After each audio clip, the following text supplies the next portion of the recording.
성도님들 반갑습니다. 한 주간 주님 안에서 평안하셨습니까? 하나님의 은혜와 예수님의 크신 사랑이 성도님들과 함께 하시기를 기도합니다. 지금 이 시간은 어떤 시간이죠? 바로 하나님께 예배 드리는 시간입니다. 예배라는 것은 하나님께 예를 갖추어서 절을 한다라는 의미입니다. 왜 우리가 하나님께 예를 갖추어 절해야 될까요?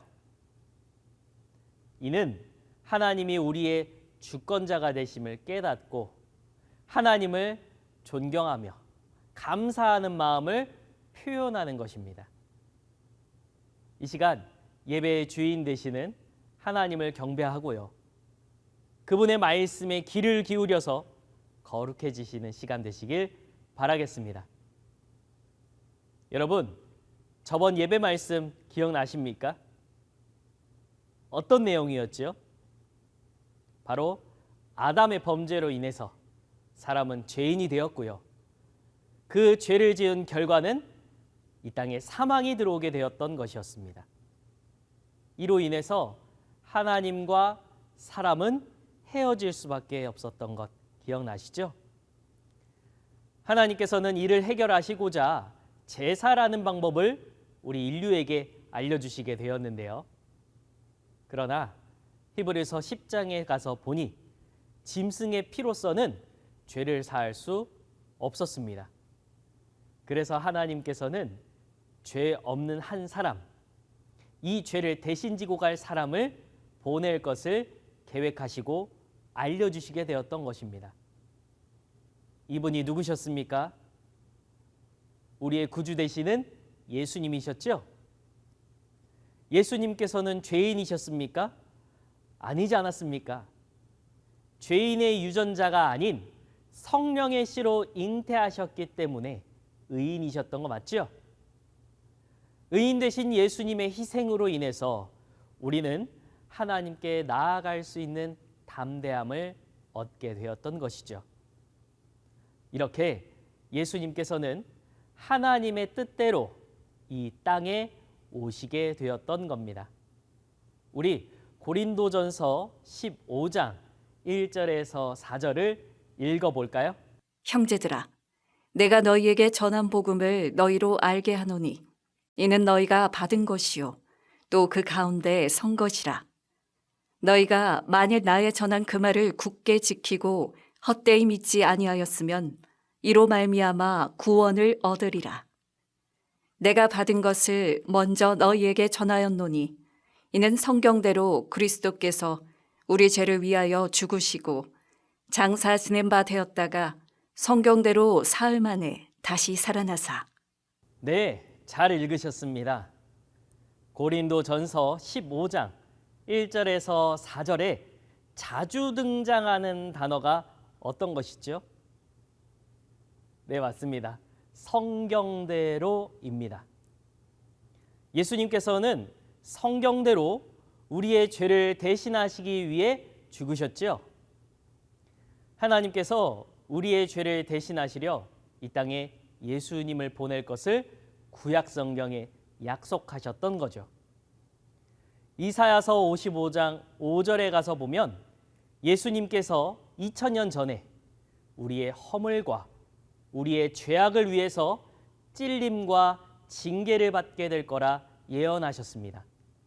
그 예언대로 우리의 죄를 대신 지고 가시기 위해서 이 땅에 오셔서 멸시와 천대를 받고 십자가를 지셨던 거죠. 그리고 4절에 가서 보니까 예수님께서 다시 살아나심, 곧 부활도 무엇대로 하셨다라고 말씀하십니까? 바로 성경대로입니다. 예수님을 우리가 그리스도로 믿을 수 있는 근거가 바로 이것입니다. 성경대로 나시고 성경대로 생애를 보내시고 성경대로 죽으신 후 성경대로 부활하셨기 때문이죠. 예수님께서도 자신의 존재를 증거하기 위해서 무엇을 사용하셨을까요? 예수님이 행하신 그 이적이 증거다. 예수님께서 베푸신 그 놀라운 기적들이 하나님의 아들임을 증거하는 것이다 라고 말씀하시는 분이 계실지 모르겠습니다. 그러나 그것만으로는 충분한 이유가 되지 않습니다. 왜냐하면 기적과 표적은 예수님이 아닌 다른 사람들도 행했고요.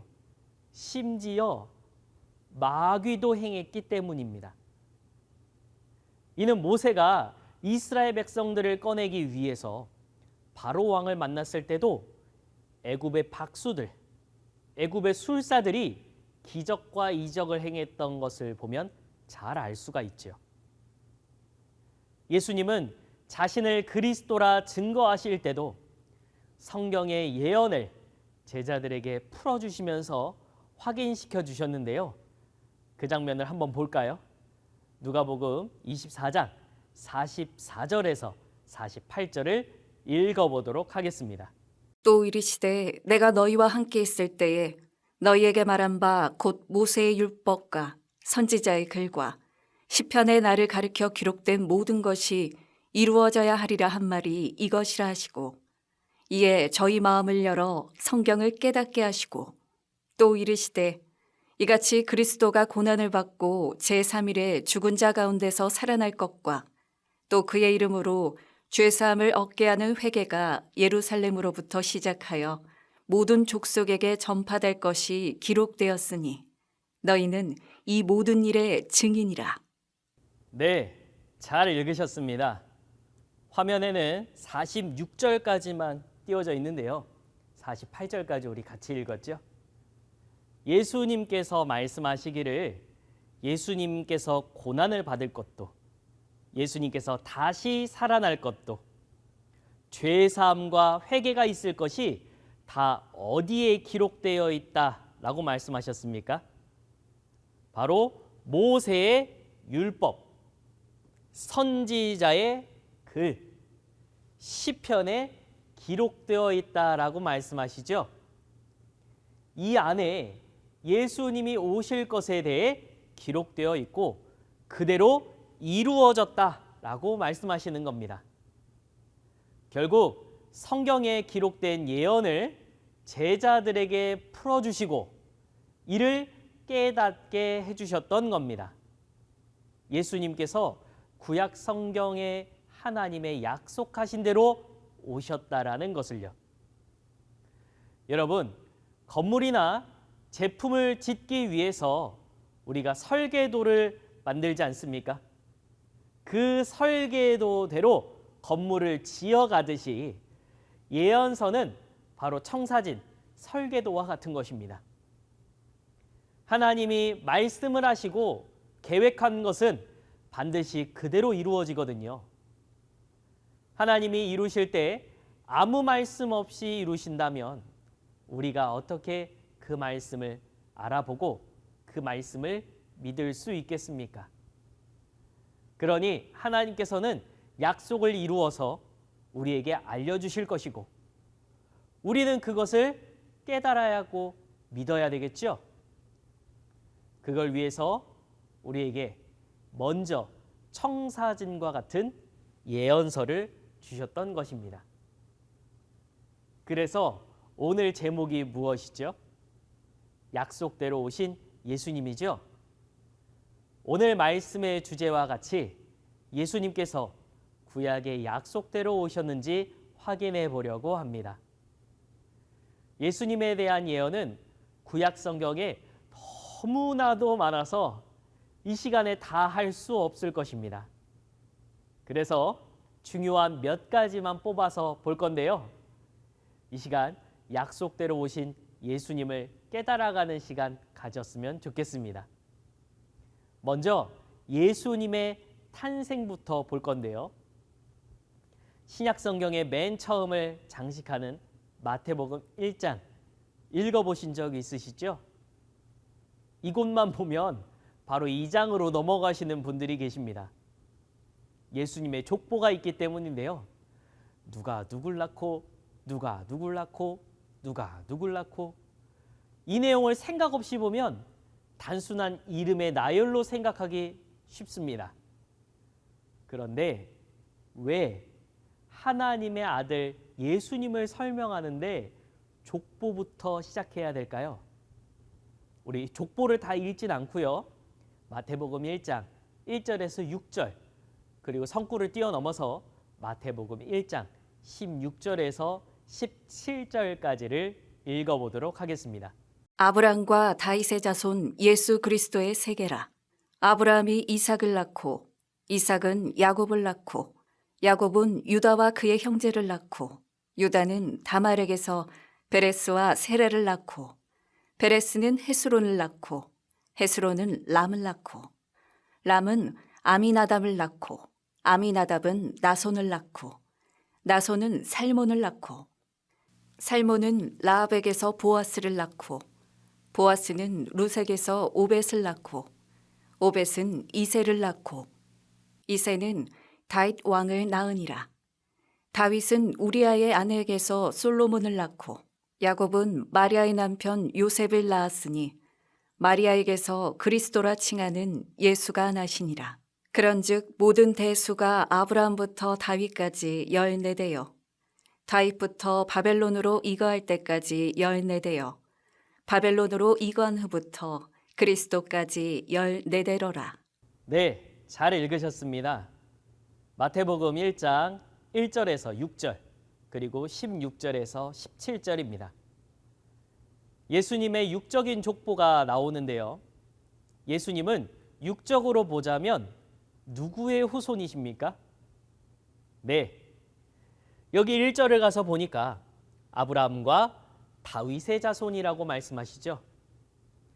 아브라함으로부터 다윗까지가 14대, 다윗으로부터 여고냐까지가 14대, 그리고 그때로부터 예수님까지가 14대인 것을 말씀해 주십니다.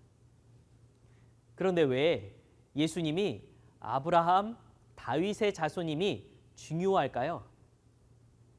하나님은 믿음의 조상인 아브라함을 찾아가셔서 창세기서 17장에서 아브라함의 후손의 하나님이 되실 것이며 이들과 영원한 약속을 세울 것이라고 말씀해 주셨습니다. 또한 이사야서 11장에 가서 보면 다윗의 후손으로 그리스도가 오게 될 것을 약속해 주셨습니다. 그러니 예수님의 족보 자체가 예수님께서 구약 성경에서 약속한 그리스도임을 확증해 주는 자료이거든요. 기록한 마태는 이것을 알려주고 싶었던 것이죠. 그러나 예수님은 아브라함의 후손으로 오셨으나 사람의 아들이 아닌 하나님의 아들이십니다.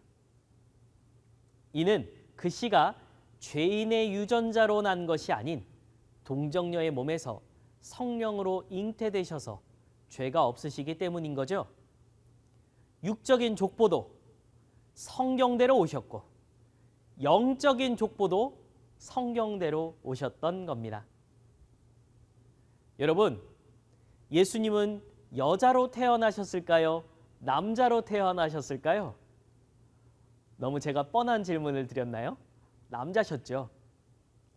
제가 설교를 하다가 이 질문을 성도님들께 드렸었는데요. 어떤 분이 나지막하게 옆에 계신 분에게 얘기하시더라고요. 아유, 강사님, 예수님은 남자로 태어나야지.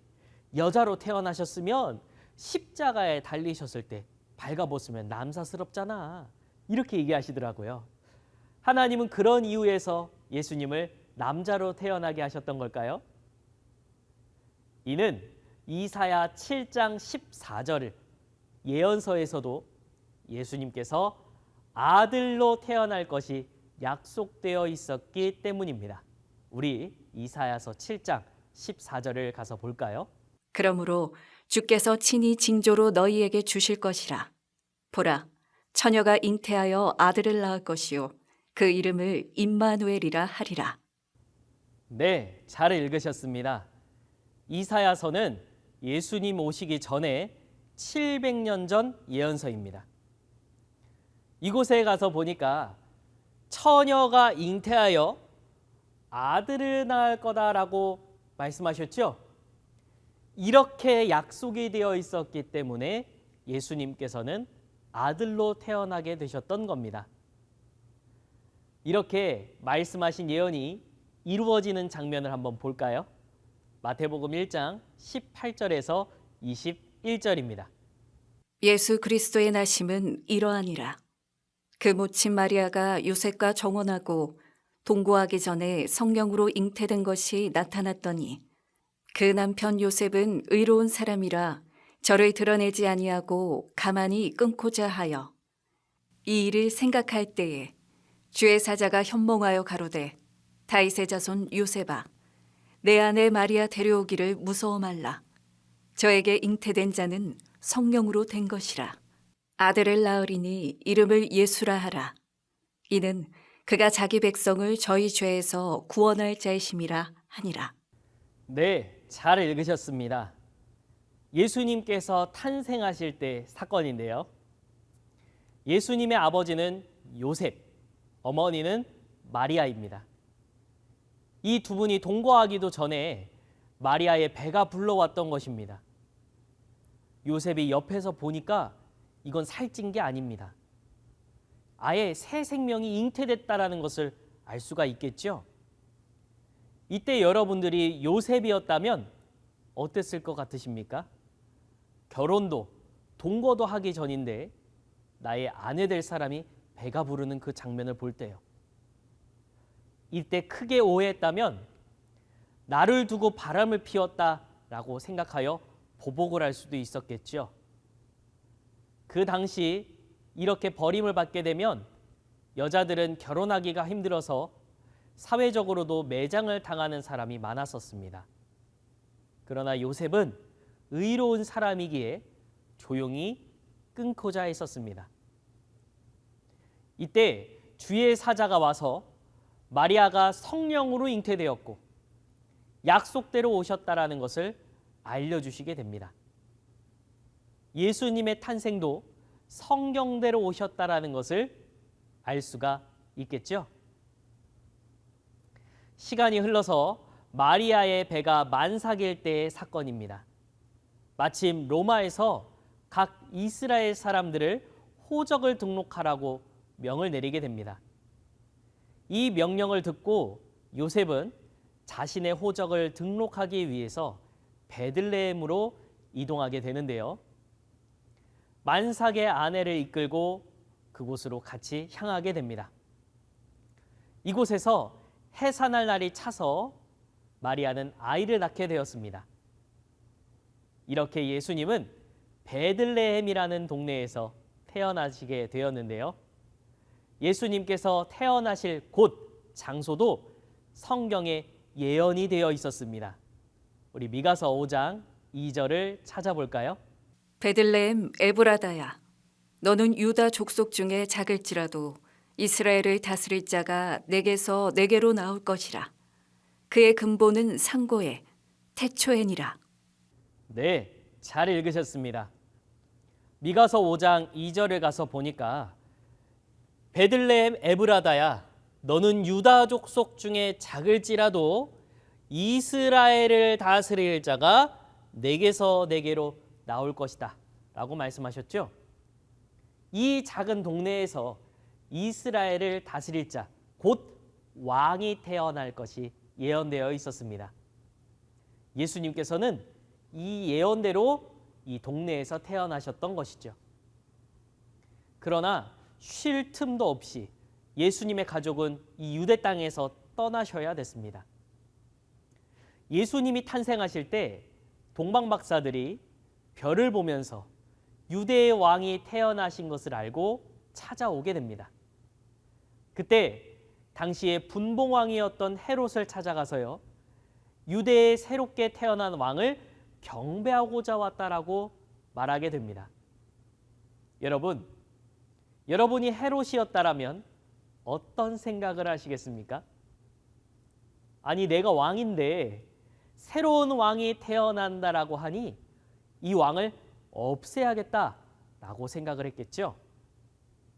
그래서 헤롯은 예언서에서 베들레헴에서 왕이 태어날 것을 알게 됩니다. 그리고는 베들레헴에서 태어난 산의 아이들을 다 죽이게 명을 내립니다. 이런 위급한 찰나에 천사가 예수님의 아버지 요셉에게 찾아와서 피하라 라고 알려주십니다.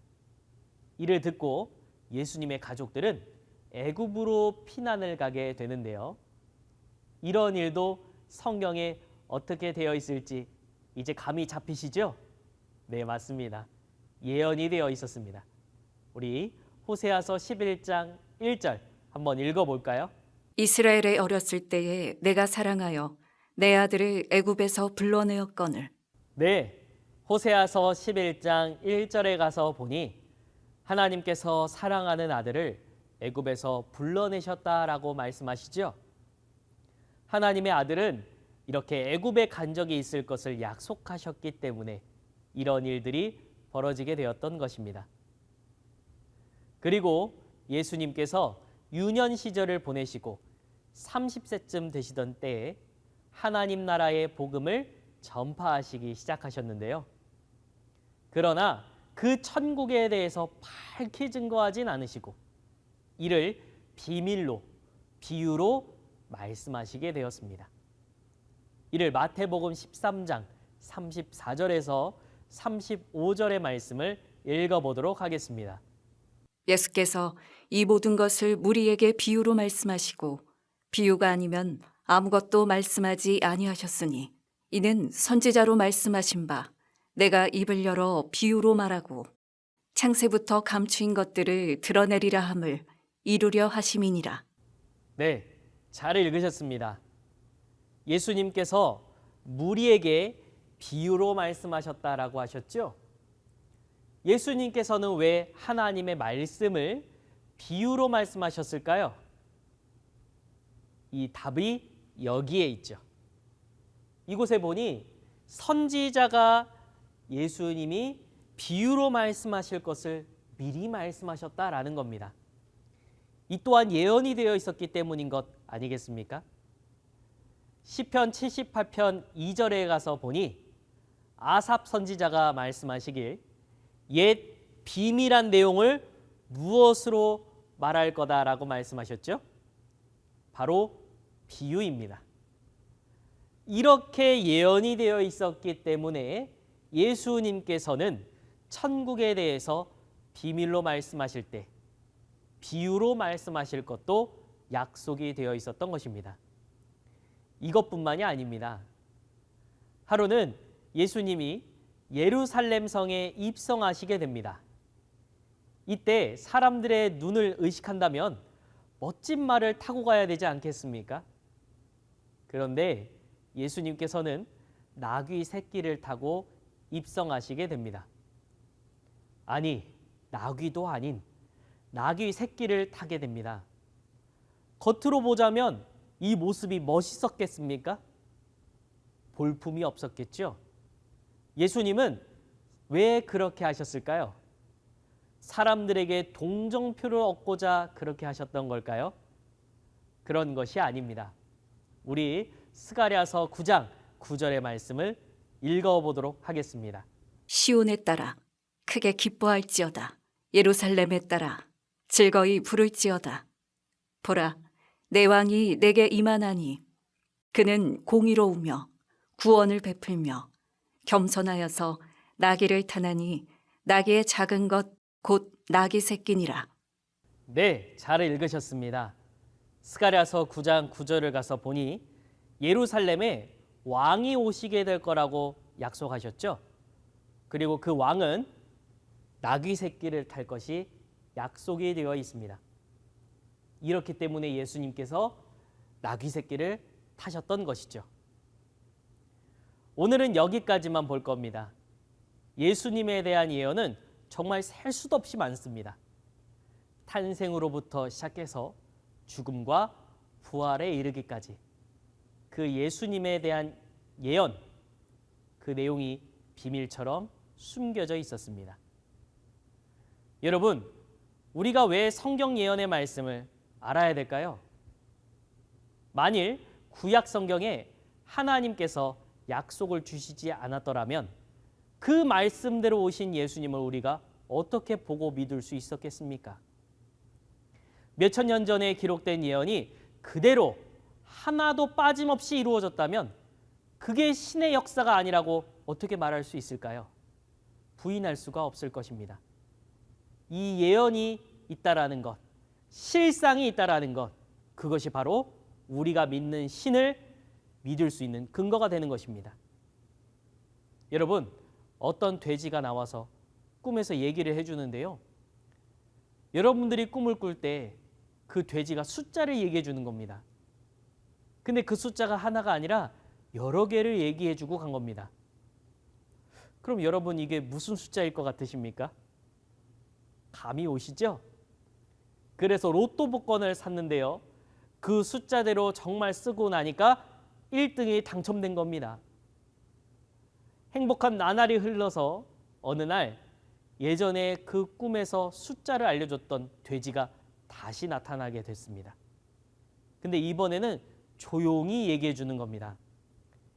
열린 예배 절대 빠지지 마. 그래야 복 받는다. 이렇게 말하면 여러분들 어떻게 하시겠습니까?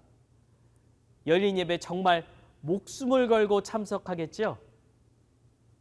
심지어 한 번도 실물로 보지 못한 돼지의 말도 우리가 믿는데 하나님이라는 신은 몇백 년, 아니 몇천 년 후에 이루어질 일도 지키시고 이루셨거든요. 이 땅에 있는 어떤 사람도 그처럼 오랜 시간을 넘나들면서 약속을 하고 이룬 적이 없습니다. 약속은 아무나 할 수 있죠. 그러나 그 약속을 이루는 것은 아무나 이룰 수 없는 것입니다. 예수님께서 탄생하신 것부터 죽음과 부활에 이르기까지 구약의 약속대로 오셨던 것이죠. 이는 우리가 믿고 있는 이 하나님께서 살아계시며 이 땅에서 역사하신다라는 것을 우리가 확신할 수 있는 근거가 되는 것이며 우리에게 남아있는 신약도 이루실 것을 믿는 근거가 되는 것이죠. 예언과 그 실상이 있다는 것, 이것이 바로 하나님만이 참신이라는 증거가 되는 것입니다. 그리고 우리가 믿고 있는 이 기독교가 최고의 종교라는 것을 잘 말해주는 것 아니겠습니까? 수많은 종교가 있으나 경서가 없는 종교가 허다합니다. 그리고 경서가 있다 할지라도 기록된 예언이 정말 이루어져서 우리 눈앞에 나타난 것은 없습니다. 이 말은 무슨 말일까요? 바로 그들이 믿는 경서와 그 예언을 한 신이 믿을 만한 신인지 아직 입증되지 않았다라는 증거가 되는 것 아니겠습니까? 우리는 하나님을 믿는 자녀로서, 성도로서 이 사실에 자부심을 가져도 되겠죠? 그리고 앞으로 남아있는 신약의 예언이 무엇이 있는지도 확실히 깨달아가는 저와 여러분 되셨으면 좋겠습니다. 이것으로 오늘 예배를 마치고 기도하고 마치도록 하겠습니다. 참으로 감사하신 아버지 하나님, 은혜와 사랑에 진심으로 감사 영광 올려드립니다. 오늘은 약속대로 오셨던 예수님을 살펴보았습니다. 하나님이 살아계시며 예수님께서 우리가 그리스도로 믿을 수 있는 근거가 바로 이 성경이라는 것을 저희들 살펴보았습니다. 그러니 신앙인이 하나님을 믿는 백성이 이 약속을 모르면서 하나님을 어찌 믿는다 할 수 있겠습니까? 주셨던 이 말씀을 온전히 깨달아서 다 믿음을 온전히 소유할 수 있도록 인도하여 주시옵소서. 이 시간 예배를 드리고 싶어 나오신 심령들도 있고 또한 마음이 있으나 지금 함께하지 못하는 심령들도 있습니다. 기억하여 주셔서 있어야 될 것으로 충만하게 채워 주시옵소서. 이 모든 말씀 예수 그리스도 이름으로 기도드렸사옵나이다. 아멘.